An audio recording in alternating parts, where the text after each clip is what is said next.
ho any amin'ny faritra Boeny ihany koa sika ao anatin'ity vaovao manaraka ity songadina mandritra ny foaran'ny Boeny andian'ny faefatra ny tontolon'ny jono mpandraraha maro no ezahana ho sarihana ao anatin'ity hetsika iray lehibe ity ny faritra Boeny raha teo izay manana ny lanjany ao anatin'izay tontolon'ny jono izay. Ny 13 hatramin'ny 14 ny volana aogositra ho avy izao no totosaina any Mahajanga ny foaran'ny Boeny andian'ny faefatra. Fotoana izay ionan'ireo mpisehatra ratiokarena ny seha-piariana jono no mendanja ao anatin'ity foaran'ny Boeny andian'ny faefatra ity. Amin'ity taona ity moa resaka momba ny jono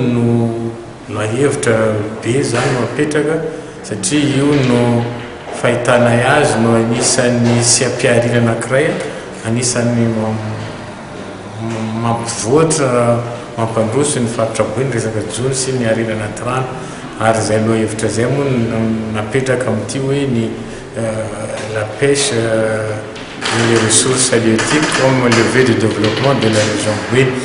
zany hoe hita ary mahatsapy izay fa tokony hatsaraina bebe kokoa ny resaka fitrandrahana amin'ny jono na ny resaka aquaculture ihany koa amin'ny faritra iny ary ny zava-baovao amin'ity foara ity dia atongavan'ireo partenaire na ny ireo namany amin'ny l'océan Indien any Mayotte maromarona kokoa tonga ndray anjara amin'ity foara ity zareo ary ny eritreretina koa mbola mandeha moa amin'izao fotoana zao ny tractation rehetrarehetra eo niveau ny COMESA mba ahafahan'ny zareo COMESA ihany koa anao karazana fanazavana mikasika an'izany opportunité mialatsena mampiasa teny français opportunité anan'ny Madagascar sy ny faritra amin'ny fisian'ny Madagascar mpikambana ao anatin'ny COMESA eo amin'ny resaka arabaritra ka zay no anisan'ny zava-dehibe amin'ity foara ity ny eritreretina ho amanjatony maro no tonga satria ny manomboka le 23 jusqu'au 26